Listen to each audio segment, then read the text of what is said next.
नमस्कार माझ्या सगळ्या गोड मित्रमैत्रिणींनो, कसे आहात आपण सगळे?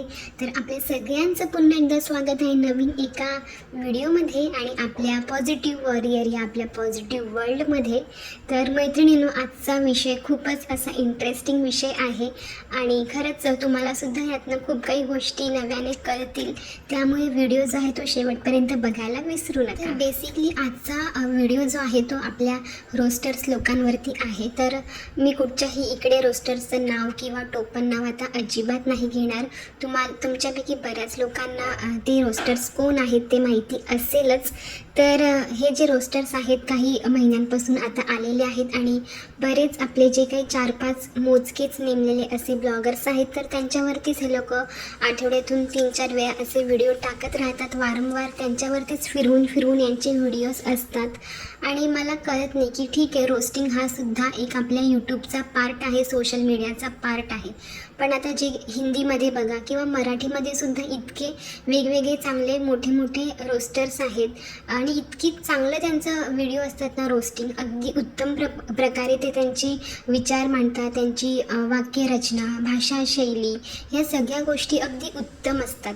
पण अलीकडे अशा काही रोस्टर्स आहेत त्या म्हणजे अगदी घरातली भांडणामध्ये जसं भांडतात ना लोक एकमेकांशी, म्हणजे जावा ननंद भावजय, सासू सुना किंवा शेजारी जसे एकमेकींशी भांडतात किंवा जलसी ठेवतात एकमेकींबद्दल, द्वेष, तिरस्कार, राग ठेवतात मनामध्ये, तर त्या पद्धतीचं यांचं हे रोस्टिंग आता सुरू झालेलं आहे. म्हणजे यांचं काम आता असं आहे की ह्याच 4-5 लोकांबद्दल समाजामध्ये किंवा सोशल मीडियावरती इतर लोकांमध्ये त्यांच्या मनात द्वेष निर्माण करणं, तिरस्कार निर्माण करणं आणि ब्लॉगिंग किती वाईट आहे, हे लोक किती वाईट प्रकारे ब्लॉगिंग करतात, किती थर्ड क्लास लेवलचे यांचे व्हिडिओज असतात, हे आता हे लोकांमध्ये सांगत फिरत असतात. आणि वारंवार त्यांचं हेच असतं की दोन्ही बाजूने त्यांचं मी बघितलेलं आहे बोलणं असतं. आता एखादी साधी सिंपल राहणारी ब्लॉगर असेल, खूप साधी सिंपल राहते, राहणीमान अगदी तिचं साधं आहे, तर तिलासुद्धा हे लोक रोस्ट करतात. तिच्या राहणीमानावरनं, तिच्या कपड्यांवरनं, तिच्या हेअरस्टाईलवरनं तिला चिडवणं, नको ते टिंगल टवाई करणं, म्हणजे ह्या बाजूने सुद्धा ते लोक बोलतात. आणि दुसरीकडे जर एखादी ब्लॉगर्स खूप म्हणजे हायफाय राहत असेल किंवा एकदम स्वतःला मेंटेन ठेवून अगदी छान वेगवेगळ्या प्रकारचे कपडे दररोज घालत असेल किंवा अगदी फॅशन वगैरे करत असेल, तर तिलासुद्धा हे लोक नावं ठेवतात. म्हणजे दोन्ही बाजूनी हे लोक बोलतात. दुसरी एक महत्त्वाची गोष्ट, आता जॉईंट फॅमिली. आता जॉईंट फॅमिलीमध्ये सुद्धा आपल्या बऱ्याचशा ब्लॉगर्स ताई राहतात, तर त्यांनासुद्धा नावं ठेवतात. त्यांच्या फॅमिलीमध्ये जेवढे लोक आहेत जॉईंट फॅमिलीमध्ये, सासू सासरे, जाऊ, दीर, नंदा, त्यांची मुलं बाळं, तर त्यांनासुद्धा हे लोक सोडत नाही आहेत. म्हणजे एकीकडे सांगतात की जॉईंट फॅमिलीमध्ये राहत जा आणि जे राहतात त्यांना हे लोक नावं ठेवतात. आणि जे लोक जॉईंट फॅमिलीमध्ये राहत नाहीत, आपल्या काही ब्लॉगर्स अशासुद्धा आहेत ज्या बाहेर राहतात किंवा इकडे सुद्धा राहून त्या म्हणजे वेगळ्या राहतात किंवा न्यूक्लिअर फॅमिलीमध्ये राहतात, तर त्यांनासुद्धा हे लोक नावं ठेवतात की हे लोक किती म्हणजे स्वार्थी आहेत, सासरच्यांना बघत नाहीत, सासू सासऱ्यांना बघत नाहीत. म्हणजे कसं ना, किती खालच्या लेवलची यांची विचारांची पातळी गेलेली आहे ना, तेच तुम्ही विचार करा. सगळ्या मित्रमैत्रिणींना तुम्हाला सांगायचं आहे की म्हणजे दोन्ही बाजूने हे लोक ढोलकी वाजवतात आणि त्याच्यावरतीच हे लोक अगदी 15-20 मिनटं, अगदी अर्ध्या तासाचा व्हिडिओ बनवतात आणि व्ह्यूज तर ह्यांना येतातच. कारण की ज्यांच्याबद्दल हे लोक बोलत राहतात ना, ते अगदी नावाजलेले आणि खूप फेमस असे यूट्यूबर्स आहेत. त्यांची फॅन फॉलोविंगसुद्धा लाखांच्या वरती आहे. तर अशा लोकांनाच यांनी बरोबर टार्गेट केलेलं आहे, जेणेकरून यांना नावं ठेवून पण होईल आणि ह्यांचं जे काही साध्य आहे डॉलर्स कमावणं, ते सुद्धा यांना पुरेपूर मिळत राहील. आणि हे रोस्टर्स लोक असं दाखवत असतात की बघा, आम्ही किती खरं बोलत आहोत, आम्ही किती रिसर्च करतो, किती अभ्यास करतो आणि त्यानंतरच आम्ही ह्या सगळ्या गोष्टी तुमच्यापर्यंत आणतो मित्रमैत्रिणींनो. म्हणजे हे लोक किती खोटं बोलतात ना. म्हणजे बोलतात ना, मी नाही त्यातली कडी लाव आतली, तशी यांची गत झालेली आहे. म्हणजे स्वतः सगळं काही करून बसलेले आहेत आणि नंतर आता दुसऱ्यांवरती अगदी इतरांच्या म्हणजे बोलतात ना, इज्जतीचे धिंदोडे उडवणं, लचके तोडणं, आता हे असं काम हे लोक अगदी बसल्या करत आहेत। आणि आजकाल समाजामध्ये सोसायटीमध्ये होममेकर्सला किती म्हणजे रिस्पेक्ट दिला जातो, त्यांच्या कामाला किती नावाजलं जातं आणि गव्हर्मेंट लेवलवर सुद्धा खूप साऱ्या गोष्टी ची दखल घेतली जाते, खूप साऱ्या जाहिराती त्यांच्यावरती काढल्या जातात होममेकर्सवरती। पण ह्या ज्या आहेत ना, म्हणजे ह्या ब्लॉगर्सबद्दल काय सांगतात की काय हे लोक धुणी भांडी करायची कामं दाखवतात, हे दाखवतात, ते दाखवतात, म्हणजे तुम्ही कुणाचीच इज्जत ठेवलेली नाही आहे, कोणाचाच तुम्हाला आदर सन्मान करायचा नाही आहे, हेच तुमच्या व्हिडिओच्या माध्यमातून दिसून येतं। बऱ्याच आपल्या ब्लॉगर्स लोकांच्या मी कमेंट वाचत असते, कितीतरी ताई असं सांगत असतात की ताई तुम्हाला बघून माझा जो आळस आहे तो निघून जातो, तुमचे व्हिडिओ बघितल्यानंतर मला कामं करण्यासाठी उत्साह मिळतो, आत्मविश्वास मिळतो, तुमचे व्हिडिओ बघितल्यानंतर मला कामाचं नियोजन कसं करावं, घर स्वच्छ कसं ठेवावं, इतर वेगवेगळ्या आयडियाज आम्हाला मिळत राहतात। तर म्हणजे ही किती पॉझिटिव्ह आणि चांगली गोष्ट आहे। म्हणजे ते डेली सोप बघण्यापेक्षा काहीतरी म्हणजे घरगुती भांडणं, षडयंत्र, सासू सुनेचं तेच रोजचं रडगाणं बघण्यापेक्षा या सगळ्या गोष्टी बघून काय आपल्या ज्या ताई आहेत काही ना काहीतरी शिकत आहे, काही ना काहीतरी त्यांना मोटिवेशन मिळत आहे, ही किती मोठी आणि पॉझिटिव्ह गोष्ट आहे, हो की नाही मित्रमैत्रिणींनो। आणि ह्या ब्लॉगर्स लोक म्हणजे इतक्या स्वतःला हे समजतात ना की आम्ही बघा किती एखाद्याबद्दल सिंपती दाखवतो किंवा एखाद्याबद्दल आम्ही किती काळजी करतो।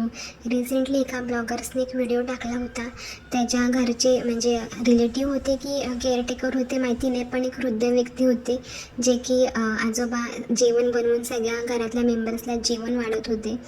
तर त्याचा ह्या ब्लॉगर्स लोकांनी एवढा मोठा इश्यू केला ना, बापरे बाप, म्हणजे हे पूर्णपणे डोमेस्टिक व्हायलन्सच आहे, असं कसं हे लोक करू शकतात, म्हणजे इतक्या नको नको त्या शिव्या दिल्या ना त्या ब्लॉगर्सला।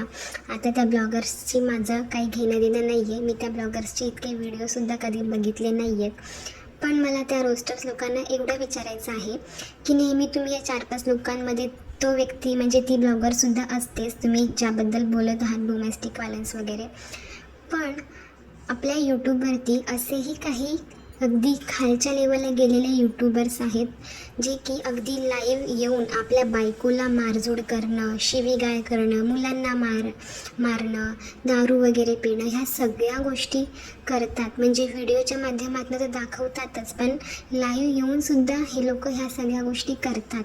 तेव्हा का बरं तुम्ही मूग घेऊन गप्प बसता, तेव्हा का बरं तुमचं रक्त नाही खवळत, का बरं म्हणजे तुमचा असा तुम्ही जो या ब्लॉगर्स लोकांना बदलण्याचा किंवा चांगले ब्लॉगर्स घडवण्यासाठी तुम्ही हा जो विडा उचललेला आहे, तेव्हा का बरं तुम्ही गप्प बसता।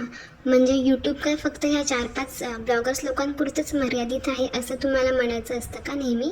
अरे इतके मोठे मोठे यूट्यूबर्स आहेत, इतके खालच्या लेवलचे कामं करणारे इन्फ्लुएन्सर आहेत, तुम्ही त्यांना पण टार्गेट करा ना, त्यांना पण तुम्ही घ्या। इतकाच मोठा तुम्ही विडा उचललेला आहे ह्या ब्लॉगर्स लोकांना वठणीवर आणायचं तर। आणि ह्यांना जेवढ्या काही कमेंट्स असतील त्या कमेंट्स करणारी लोक म्हणजे खूप चांगले असतात, सुशिक्षित असतात, म्हणजे ह्यांची जी काही बाजू घेणारी लोक असतात ते खूप चांगले असतात। यांचं कसं असतं माहिती आहे का, आपलं ते बाबू आणि दुसऱ्याचं ते कार्ट। म्हणजे ह्या ब्लॉगर्स लोकांचे जेवढे पण व्ह्यूअर्स असतील, कमेंट्स करणारे ताई वगैरे मावशा असतील, तर त्यांना हे लोक इतकं नावं ठेवतात, त्यांना अंधमंद भक्त म्हणतात, म्हणजे किती चुकीचं आहे ना। म्हणजे ही म्हण यांच्यावर पुरेपूर लागू होते, माझं ते बाबू आणि दुसऱ्याचं ते कार्ट। तर माझ्या मित्रमैत्रिणींनो, हे तुम्हाला ठरवायचं आहे, तुम्ही व्ह्यूअर्स आहात, तुम्ही म्हणजे सगळ्या गोष्टींचा सोक्षमोक्ष तुम्ही स्वतः लावू शकता की अशा लोकांच्या व्हिडिओजला बघून यांना बढावा द्यायचा आहे की अशा लोकांना अनफॉलो करून समाजामध्ये जी काही निगेटिव्हिटी पसरत आहे ती थांबवायची आहे, हे तुम्ही ठरवायचं आहे। आता मी तर एक काम करत आहे समाजामध्ये पॉझिटिव्ह गोष्टी पसरवण्याचं, पण याचा अर्थ असा नाही आहे की मी फक्त स्वतःचं चांगलं बोलून दुसऱ्याला खाली लेखत आहे, अजिबात नाही। मी तर हे नेहमीच बोलत आलेली आहे की रोस्टिंग हा सुद्धा यूट्यूबचा एक भाग आहे, सोशल मीडियाचा पार्ट आहे। तुम्ही रोस्टिंग नक्कीच करा, पण त्यालासुद्धा काहीतरी मर्यादा असू द्या, लिमिटेशन असू द्या, आणि फक्त ह्याच लोकांवरती नका करू। अजूनही काही यूट्यूबर्स आहेत, तुम्ही त्यांनासुद्धा घ्या, हेच माझं म्हणणं असतं। माझी आता हे रोस्टर्स लोकांसोबत कुठचीही म्हणजे अशी वैयक्तिक दुश्मनी नाही आहे, कुठच्याही प्रकारचं वैर नाही आहे, फक्त मला एवढंच त्यांना सांगायचं असतं की तुमचं जे काही काम आहे ना तुम्ही उत्तम प्रकारे पार पाडा, जेणेकरून खरंच ह्या सोशल मीडियाच्या जगामध्ये काहीतरी पॉझिटिव्ह बदल घडून येईल. म्हणजे तुमची बोलण्याची पद्धत, भाषाशैली, एखाद्या व्यक्तीबद्दल आपण काय बोलत आहोत. आताच एका रोस्टर्स ताईंनी, मावशींनी एका ब्लॉगर्सबद्दल म्हणजे वटपौर्णिमेचा व्हिडिओ जेव्हा त्यांनी केला तेव्हा त्यांनी एका ब्लॉगर्सबद्दल इतकं म्हणजे खालच्या लेवलचे शब्द वापरला ना, म्हणजे साडीमध्ये ती अगदी तमासगिरी दिसत होती. म्हणजे कसं ना, त्यांनी नऊवारी नेसली होती आणि तुम्ही त्या व्यक्तीबद्दल असं बोलत आहात. म्हणजे तुम्ही एक स्त्री असून दुसऱ्या स्त्रीने जर नऊवारी साडी नेसली असेल, चांगला मेकअप केला असेल हेवी, तर तुम्ही तिला अशा पद्धतीचे शब्द वापरता, तमासगिरी दिसत होती. म्हणजे खरंच कुठच्या लेवलची तुमची विचार करण्याची क्षमता आहे ना, हेच तुमच्या त्या शब्दांवरनं कळतं. तर असो मित्रमैत्रिणींनो, आता तुम्ही ठरवा की तुम्हाला कोणत्या लोकांसोबत पुढे जायचं आहे, कोणत्या लोकांना तुम्हाला म्हणजे बढावा द्यायचा आहे कुठच्या गोष्टीला. तर हे सर्वस्वी ऑडियन्सवरच डिपेंड असतं. तर मित्रमैत्रिणींनो, आजचा व्हिडिओ जो आहे तो मी इथेच संपवते. आय होप की ह्या व्हिडिओतनं तुम्हालासुद्धा काहीतरी नवीन गोष्टी समजल्या असतील, कळल्या असतील. तर प्लीज तुम्ही ठरवा काय करायचं आहे ते. आणि याच नोटवरती आजचा व्हिडिओ मी इथेच संपवते. भेटूया अशाच एका छानशा पॉझिटिव्ह व्हिडिओमध्ये. तोपर्यंत सगळ्यांनी आपापली आणि आपल्या कुटुंबाची काळजी घ्या. भेटूया लवकरच. Bye bye.